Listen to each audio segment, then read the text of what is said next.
impression that 3D printing was people make simple toys or little polymer components, but actually the technology has gone much further beyond that. There are now aircraft in the sky that have propellers that are 3D printed. In fact, Ireland leads the world in terms of 3D printing by metal.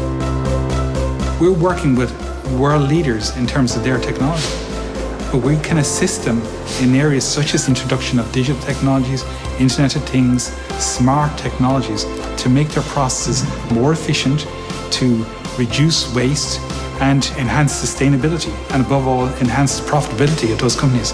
To be able to see products being made, to be in the process of making them, to be with the students who really enjoy and get excited about it, and then to actually work with our industry partners in terms of transferring that, it's really exciting.